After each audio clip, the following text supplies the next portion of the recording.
Selamat pagi, Bapak, Ibu, Saudara, Sobat Messenger. Salam sejahtera untuk kita semua. Sungguh kita mengucap syukur, kita mengawali hari ini bersama-sama belajar kebenaran firman Tuhan dalam Bread of Life. Mari kita berdoa sebelum kita belajar kebenaran firman Tuhan bersama-sama. Bapa kami dalam surga, sungguh kami mengucap syukur, Kau Allah yang setia memelihara, menuntun langkah kehidupan kami, dan pagi hari ini Engkau karuniakan kepada kami anugerah yang baru, rahmat yang baru, kesehatan, kekuatan, semangat, serta hikmat untuk menjalani semua aktivitas kami. Berkati untuk Sobat Messenger, setiap kami yang beribadah bersama-sama pagi hari ini dalam Bread of Life. Roh Kudus memberikan pencerahan kepada kami semua, agar firman Tuhan yang kami baca, kami renungkan, sungguh dapat kami pahami, bahkan kami lakukan dalam kehidupan keseharian kami. Di dalam nama Tuhan Yesus, kami berdoa. Amin. Bagian firman Tuhan yang diperenungkan kita pada pagi hari ini diambil dari kitab Ayub. Kitab Ayub pasal ke-23 ayat ke-8 hingga ke-17. Kitab Ayub pasal ke-23 ayat yang ke-8 hingga ke-17, demikian firman Tuhan. Sesungguhnya kalau aku berjalan ke timur, ia tidak di sana, atau ke barat, tidak kudapati dia. Di utara ku cari dia, ia tidak tampak. Aku berpaling ke selatan, aku tidak melihat dia. Karena ia tahu jalan hidupku. Seandainya ia menguji aku akan timbul seperti emas. Kakiku tetap mengikuti jejaknya. Aku menuruti jalannya dan tidak menyimpang. Perintah dari bibirnya tidak kulanggar. Dalam sanubariku kusimpan ucapan mulutnya. Tetapi ia tidak pernah berubah. Siapa yang dapat menghalangi dia? Apa yang dikehendakinya dilaksanakannya juga. Karena ia akan menyelesaikan apa yang ditetapkan atasku. Dan banyak lagi hal yang serupa itu dimaksudkannya. Itulah sebabnya hatiku gemetar menghadapi dia. Kalau semuanya itu kubayangkan, maka aku ketakutan terhadap dia. Allah telah membuatku putus asa. Yang Maha Kuasa telah membuat hatiku gemetar. Sebab bukan karena kegelapan aku binasa, dan bukan juga karena mukaku ditutupi gelap gulita. Amin. Demikian firman Tuhan. Yang berbahagia adalah setiap kita yang membaca, merenungkan firman Tuhan siang dan malam, serta melakukannya dalam kehidupan kita hari demi hari. Tema perenungan kita pada hari ini adalah memancarkan kemuliaan. Memancarkan kemuliaan. Seorang sahabat, dia satu kali kemudian pulang ke rumah orang tuanya dan melihat kembali seisi rumah itu setelah pulang dari pemakaman sang ayah. Sahabat saya mengingat kembali masa kecil dia dibesarkan di rumah orang tuanya tersebut. Rumah yang juga digunakan sebagai tempat berjualan, khususnya dealer sepeda motor. Dia melihat semua isi rumah itu, mengingat kembali masa-masa bersama dengan sang ayah terkasih. Kemudian seorang sahabat saya melihat sebuah ruangan yang sudah nampak kotor dan nampaknya tidak pernah lagi digunakan atau ditempati, atau ruangan itu nampak sekali dibiarkan begitu saja. Maka sahabat saya melihat apa yang ada di ruangan tersebut. Setelah dilihatnya ada beberapa sepeda motor. Sepeda motor yang sudah sangat-sangat berdebu, sehingga tidak nampak wujud asli dari sepeda motor itu. Setelah memperhatikan sejenak, sahabat saya kemudian memutuskan sepeda motor yang ada dalam ruangan itu dibawa keluar semua, dicuci, dibersihkan, dan diperbaiki beberapa onderdil yang ada. Dan setelah dibersihkan, dicuci, dan beberapa onderdil itu dicek, diperiksa kembali dan diperbaiki, sepeda motor itu tampak masih baru. Dan memang baru.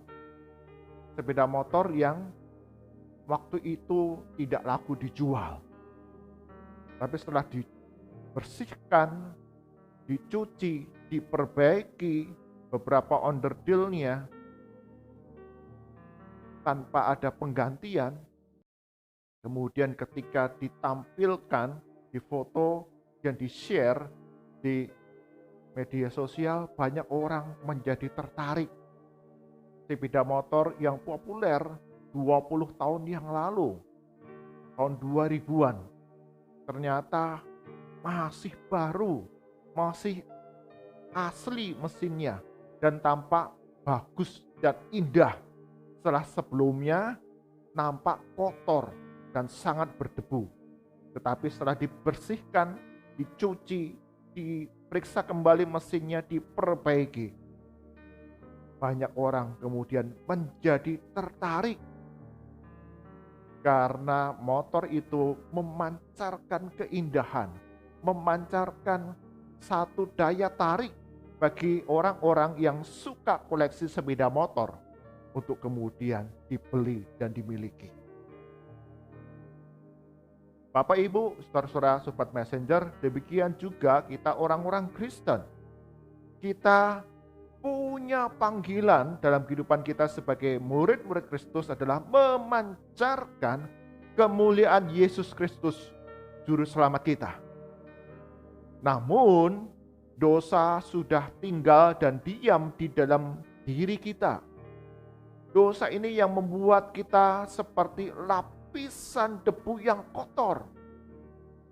Dan beberapa hati, niat, dan pikiran kita menjadi jahat.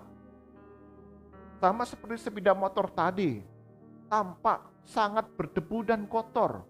Beberapa onderdil harus diperbaiki kembali sehingga nampak indah dan dapat digunakan.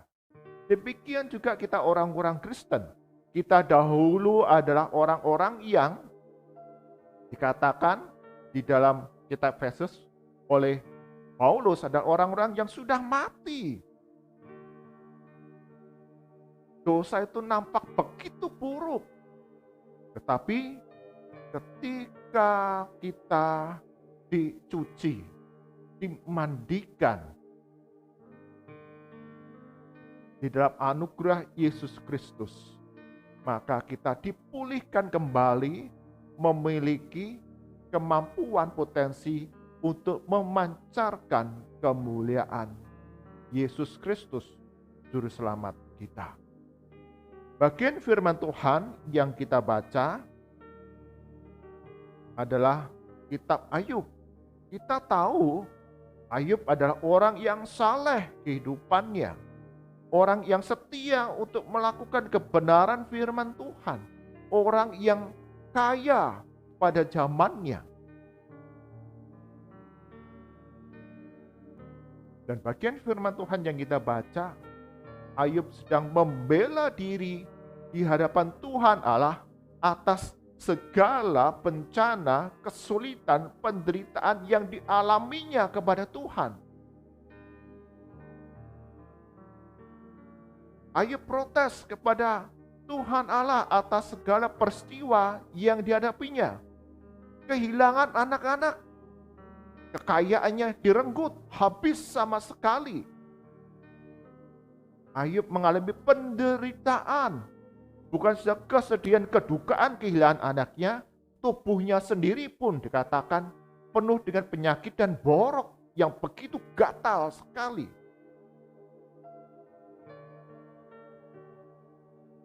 Dan Ayub mencari keadilan di hadapan Allah.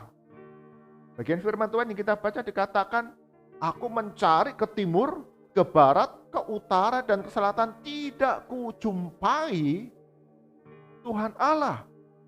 Dalam penderitaanku, aku tidak melihat kehadiran Tuhan dalam kehidupanku.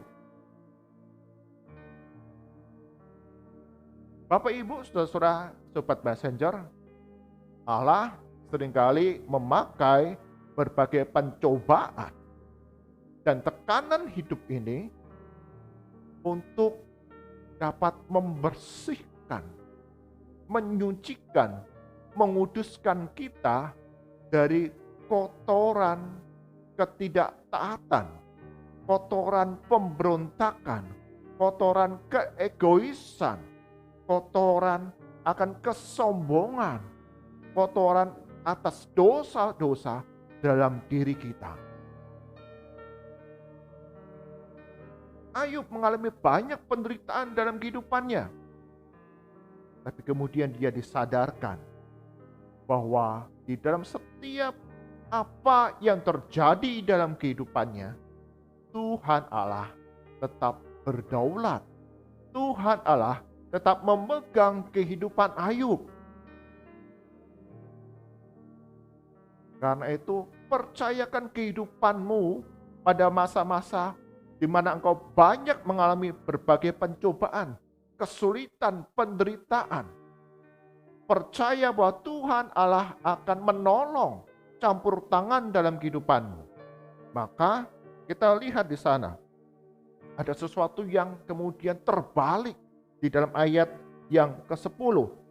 Karena Allah tahu jalan hidupku, seandainya Ia menguji aku akan timbul seperti emas. Ayub akhirnya menyadari bahwa dia harus mempercayakan hidupnya kepada Tuhan melalui berbagai pencobaan yang dia alami. Allah tahu jalan hidup yang akan dilalui Ayub. Dan itulah ujian iman terhadap Ayub. Sehingga akan timbul seperti emas ketika Ayub kemudian menyadari akan keberdosaannya dan kedaulatan Allah dalam kehidupannya. Dan kita tahu di dalam kitab Ayub, Ayub mencabut perkataan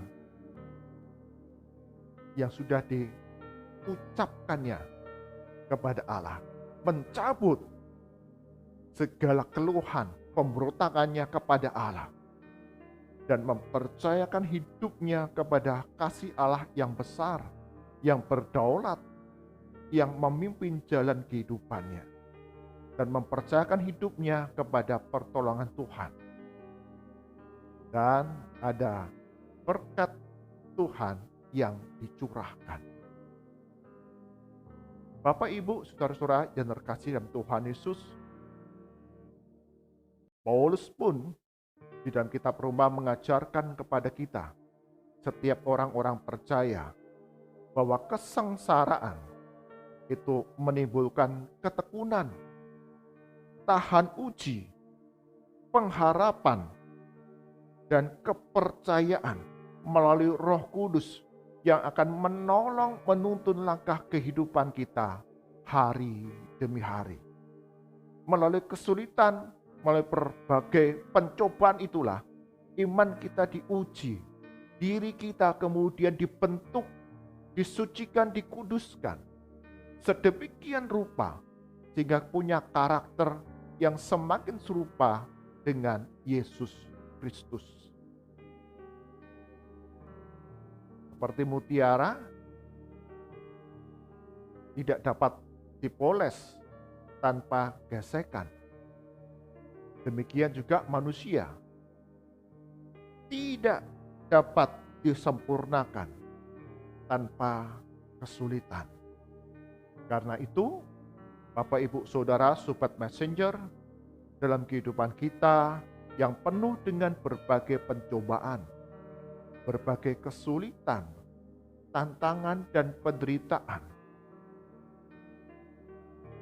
akan mengajarkan kita untuk punya hati yang rela dibentuk, hati yang rela kemudian disucikan, dikuduskan, dan diri yang mau diperbaiki oleh kuasa Roh Kudus, agar kita punya karakter yang semakin hari serupa dengan Yesus Kristus, yang memancarkan kemuliaan Yesus Kristus.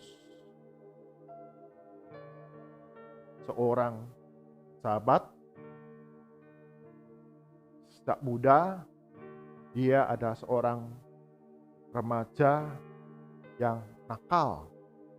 Bukan saja nakal, ya, bahkan pernah masuk ke dalam penjara akibat perbuatan yang dilakukannya.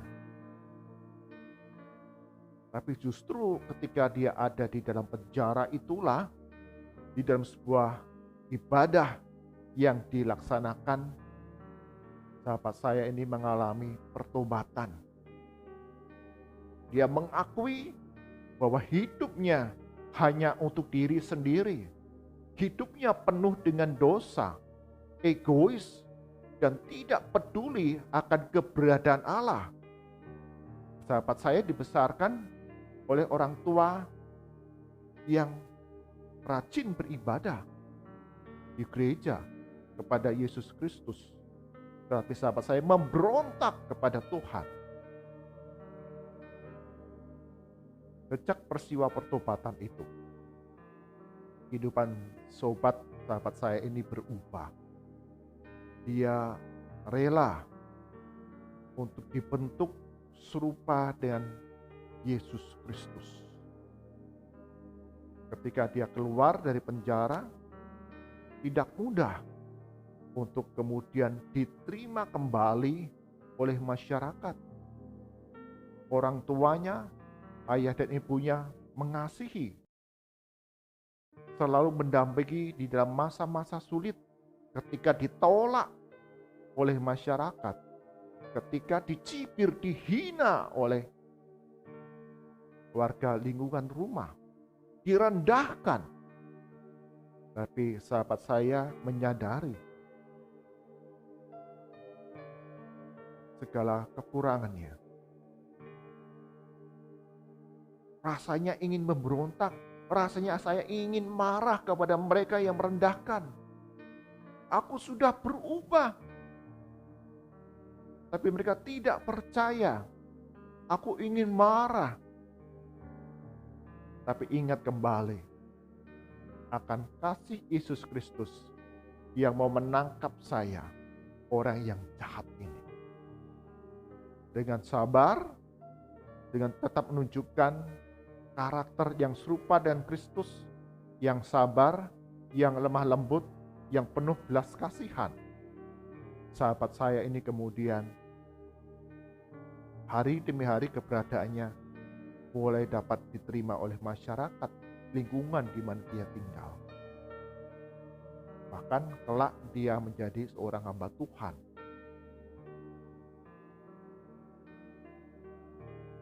Setelah dia menjadi hamba Tuhan, pelayanan di kota-kota, di tempat yang lain, satu hari dia pulang ke rumah orang tuanya, berjumpa dengan beberapa teman bermain, tetangga rumah, dan warga sekitar rumahnya mengatakan, kamu sudah banyak berubah. Kami sungguh melihat Yesus Kristus dalam kehidupanmu. Dulu kalau ingat kamu waktu kamu masih remaja, SMP, SMA, aduh, nakalnya luar biasa. Tetapi kerelaan hati untuk dibentuk, diperbaiki, disucikan, dikuduskan oleh Yesus Kristus, membuat hidupmu memancarkan kemuliaan Yesus. Demikian juga setiap kita semua, Sobat Messenger, hari ini kita boleh diingatkan kembali harus memiliki hati, pikiran, roh dan jiwa yang rela disucikan, dikuduskan, dibentuk, diperbaiki, semakin serupa dengan Yesus Kristus untuk memancarkan kemuliaan-Nya. Amin. Mari kita berdoa. Tuhan Yesus, ampuni kami apabila dalam kehidupan kami tidak dapat memancarkan kemuliaan Tuhan. Kami masih hidup dalam keegoan kami, hidup hanya untuk memikirkan kenyamanan, kesenangan diri sendiri. Ajar kami untuk memiliki hati, pikiran, roh, dan jiwa yang rela dikuduskan, disucikan, bahkan diperbaiki, dibentuk agar semakin serupa dengan Yesus Kristus, sehingga orang-orang yang hidup di sekitar kami boleh melihat kami memancarkan kemuliaan Tuhan. Kami mau serahkan ya Tuhan untuk setiap kami, Sobat Messenger, dan setiap kami yang beribadah bersama-sama pagi hari ini. Tolong kami ya Tuhan, untuk sepanjang hari ini, bahkan hari-hari di depan kami, apapun yang kami kerjakan, kami lakukan, didapati memancarkan kemuliaan nama Tuhan. Berkati usaha pekerjaan yang kami lakukan di tengah masa-masa PPKM sekarang ini, baik kami yang bekerja di rumah atau kami yang tetap harus bekerja di luar, Engkau yang memberikan perlindungan, peliharakan kami, sehingga kami tetap baik, tetap sehat, tetap dapat menjalankan tugas tanggung jawab dengan memberikan yang terbaik. Cukupi apa yang menjadi kebutuhan kami di tengah keluarga kami masing-masing. Engkau punya cara yang ajaib untuk bekerja di tengah-tengah kesulitan yang kami hadapi. Kami berdoa ya Tuhan untuk tempat kota di mana kami tinggal, baik kota Kudus ataupun di tempat-tempat yang lain di dalam masa PPKM. Sungguh Tuhan, Kau yang memberikan hikmat, pertolongan kepada kami semua. Kami tetap dapat menjalankan protokol kesehatan dengan penuh disiplin dimanapun kami berada, di rumah ataupun kami harus keluar untuk bekerja. Engkau yang memberikan perlindungan kepada kami semua, dan kami serahkan bangsa dan negara kami ini ya Tuhan. Sungguh ada sinergi kerjasama antara pemerintah pusat hingga ke daerah-daerah, aparat keamanan, para tenaga medis, dan juga seluruh masyarakat Indonesia.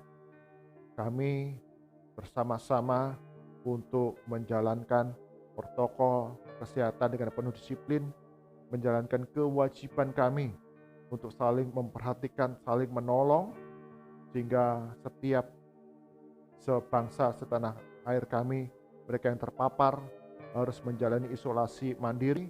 Kami yang sehat pun dapat memberikan pertolongan, bantuan satu dengan yang lain, sehingga pemulihan kesehatan dapat terus segera terjadi. Tuhan Yesus, berbelas kasihanlah kepada bangsa dan negara kami ini, kami yang berdosa, kami yang penuh dengan keterbatasan. Sungguh Tuhan, Engkau yang berikan pemulihan bagi bangsa dan negara kami Indonesia. Mari angkat tangan kita, arahkan hati kita kepada Tuhan, dan kita terima berkat daripadanya. Kasih karunia dan damai sejahtera dari Tuhan kita Yesus Kristus, pemeliharaan yang sempurna dari Allah Bapa, serta persekutuan penghiburan dari Roh Kudus senantiasa menyertai langkah kehidupan kita hari demi hari, sehingga dimanapun setiap kami ditempatkan, sungguh didapati menjadi pengikut Kristus yang memancarkan kemuliaan Tuhan Yesus dari sekarang sampai selama-lamanya. Amin. Bapak Ibu, saudara-saudara Sobat Messenger, dalam kehidupan yang kita jalani, Allah menggunakan berbagai pencobaan dan tekanan kehidupan yang kita jalani ini sebagai alat untuk memurnikan kita, menguji kita untuk menjadi anak-anak Allah yang setia, yang tekun, yang mempercayakan seluruh kehidupan kita kepada Yesus Kristus, Juru Selamat kita. Tuhan Yesus berkati kita semua. Amin.